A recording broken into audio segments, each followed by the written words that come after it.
You're watching Toronto Sports Rush on the Bet Rivers Network. EJ, Pierre, and Dan with an Olympic roster prediction show. First, we start with the Rink in Italy. The last I checked, gentlemen, 2,000 people are working around the clock to get the finished product in place. Pierre. Yes, I'm not one of the 2,000.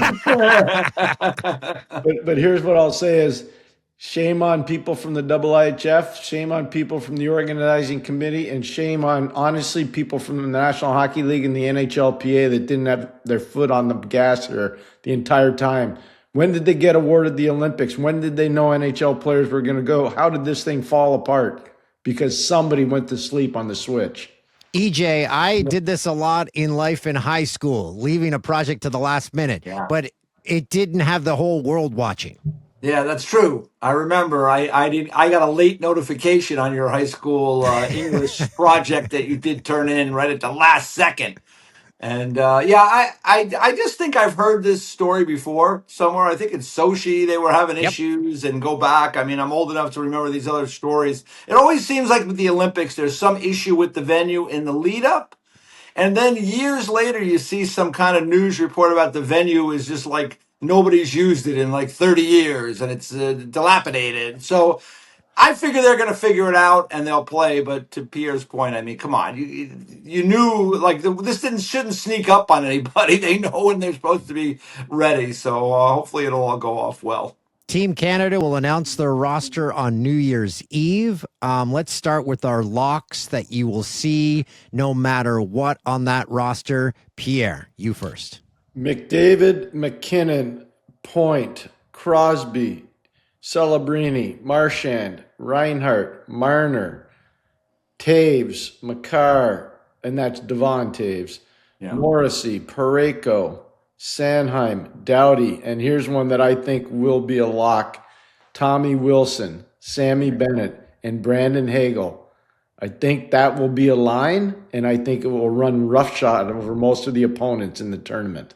EJ, you have a lot of the same names? That's a lot of names. Yeah, I mean, well, they already have 6 guys that are named, right? So that's McDavid, McKinnon, Point, Crosby, Reinhart, Makar. So those guys are in, and I think of those guys, only Point has really had struggles this year, although he's played better since coming back from injury. But he would have been a guy that you would have been concerned about, is he going to be chosen? But he's already on. So that's the 6. I'm in agreement. I mean, I have for my other forwards, besides the 5 that are named, I would have Celebrini, Marchand, Wilson, Hagel. I have Suzuki and Horvat, Marner, Bennett. I have Bedard for now, and then Scheifele. Those are my guys. But, I think there's still a little wiggle room for some of them, and we do have the injury issue to Bedard, so we'll see where we go from there. But, Celebrini is the one for me that I'm most excited about because I just think he's just been such a good player right since coming into the National Hockey League at such a young age, and I would have no qualms at all about having him on the team. In fact, I'd have him in a really important position, maybe playing alongside McDavid. You know what I got him playing with right now? I got him playing with Braden Point and Mark Scheifele.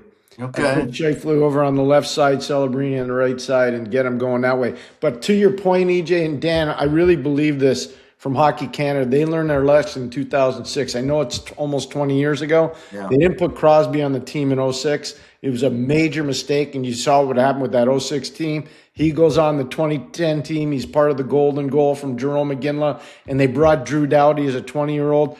Canada's not making that mistake anymore. They're going to have plenty of youthful enthusiasm. I think Celebrini's one of those guys that's going to be full of youthful enthusiasm.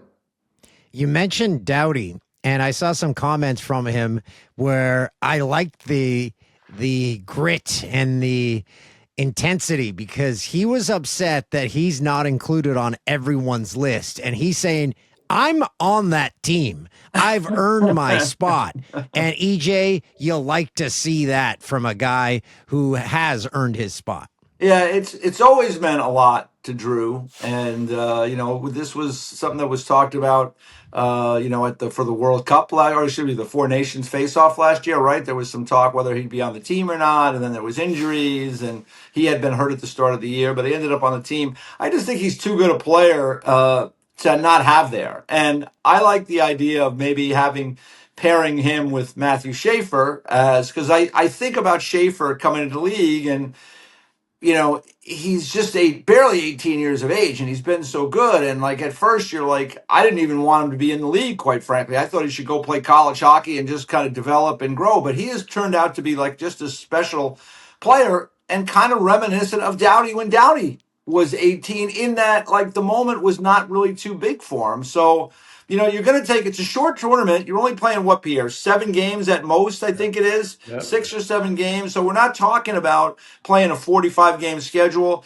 We're talking about a team that's 8 defensemen. So let's face it.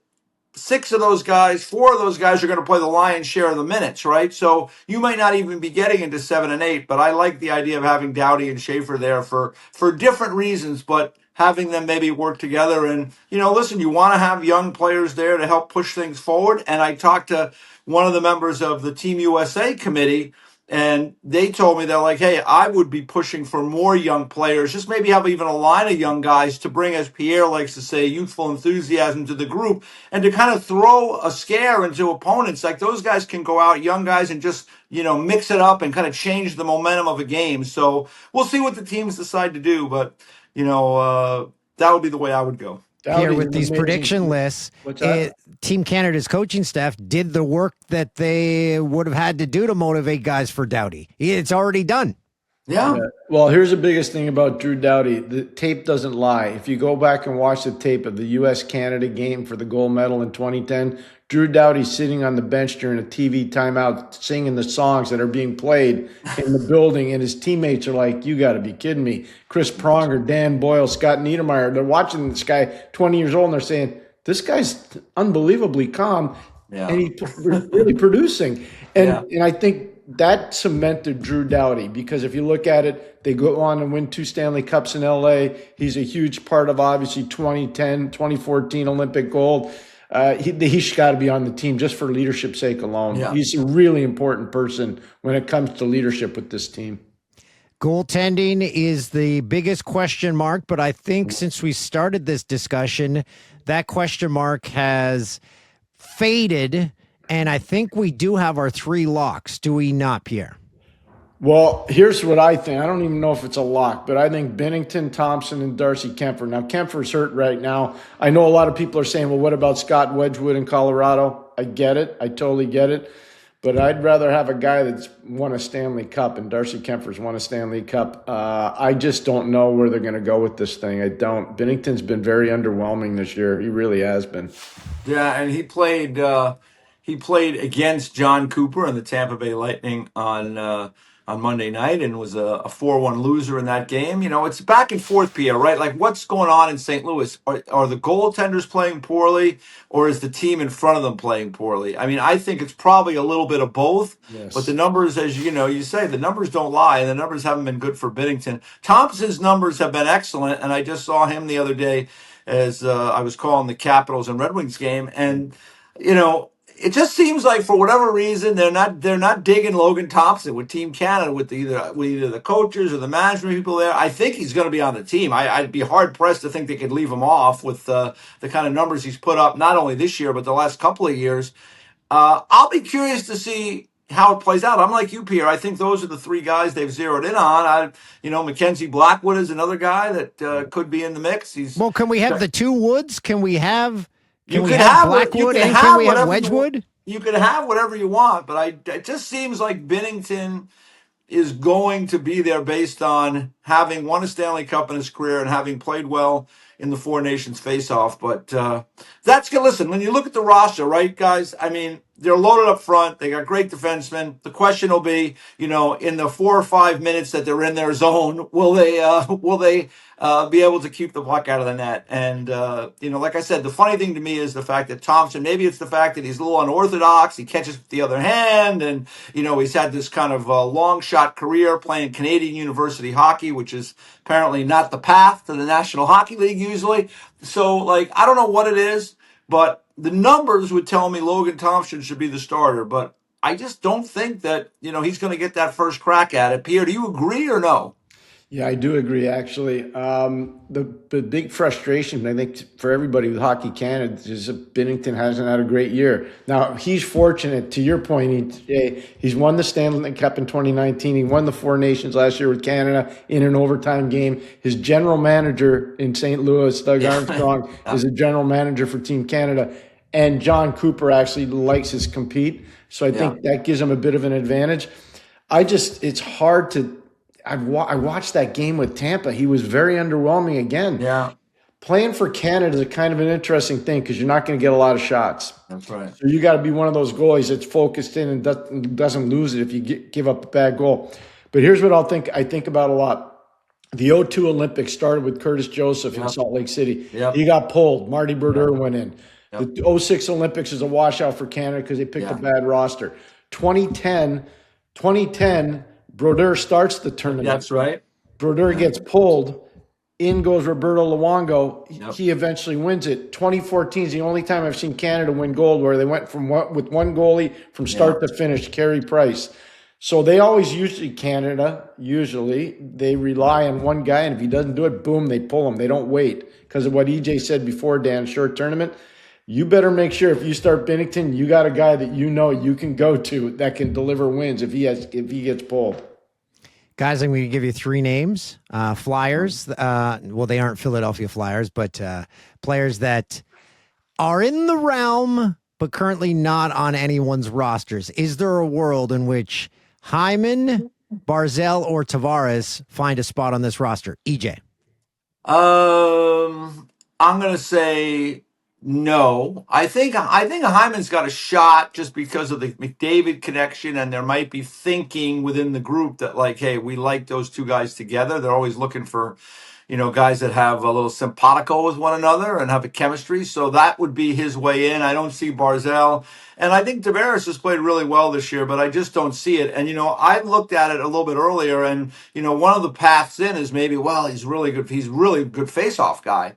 But at the end of the day, when you really think about it, like Sidney Crosby's going to be the left shot guy out there taking draws like that. And then I have Horvat on the team, and Horvat is 60% in the circle. So, I mean, now they may not even take Horvat, but I think the only guy out of those three, Dan, would be Hyman. I'm with EJ on that, Dan. That's the only one I see that's a potential outlier that can make the team because of the relationship with Connor McDavid. Tavares, he got screwed that one Olympics with the broken leg. Yep. He did. Yeah, I mean, it's hard for, listen, the Team Canada, Pierre, you said before, like Team Canada in '06, they picked a bad roster. Listen, maybe they did, but I find it hard to believe they ever pick a bad roster. Even if they pick a bad roster, it's still a good roster because they have so many choices, particularly throughout their forward group and the defensive pairs. If I remember correctly, in '06, Team USA didn't pick a good roster either, and they had all kinds of issues as well. It was just a wash for both. And listen, let's not underestimate the idea that, it's in Italy again. When these tournaments are in different parts of the world, it seems like, Canada and the U.S., for whatever reason, don't play as well. Now, the rink is going to be, it's a little smaller, apparently, but it's going to be basically an NHL rink. So the games will be played the same way. I think Team Canada and Team USA are the two best teams. But, short tournament, strange bounces, things start going the other way. You never know. And like I say, Canada with the goaltending, that could be a bugaboo, especially in games against Sweden and the U.S., where there will be offensive chances for sure. Are they certain about that goaltending? Will they change? And even if they change, are they comfortable with the guys they're moving towards? I mean, they don't have the Brodeurs and the Luongos and the Carey Prices right now to choose from. The last time we had the Olympics in Italy, it was Sweden, Finland in the gold medal. That's game. right. And the game was decided on a broken stick off the opening face-off in the third period. I'm not kidding you. I remember. Because of a broken stick. I was standing about 15 feet away, and I'm like, there's no way the gold medal is being decided by that. And it was. Yeah. Gentlemen, prediction time. Who is your podium? Pierre. I'll have Canada winning gold. I have U.S. in the gold medal game, and I have Sweden getting the bronze. All right. I'm going to take the U.S. to win. I just think the goaltending is really good. We saw last year, right, in the Four Nations, it came down to an overtime game winner. We've talked a lot about the goaltending for Canada, and in 2014, with that defense they had in 2014, the puck was never really in their end that long, and Carey Price was good when he had to be. They don't have that luxury this year, and I do think that Team USA, Team Sweden can provide more offensive challenge in those moments. So I'll take the U.S. maybe to find a way to kind of maybe beat Canada in that gold medal game, flip the script from last year, and then Sweden to be the third team. EJ, I like that you didn't pander to the crowd, and I also hope you know this is your last ever time talking about Team Canada. Hey, listen, that's just the way it goes. And like I said, Canada will win the gold, and There we have something we can clip both ways. So you're right. That's right. You're That's right right. if USA wins. You're right That's if Canada wins. Boy, that EJ was on it. You know? And remember, Finland will be the champion. Gentlemen, Merry Christmas. Thanks for this, and we'll talk to you soon. Thanks, Dan. Thank you, Take care. Thanks for watching Toronto Sports Rush on the Bet Rivers Network.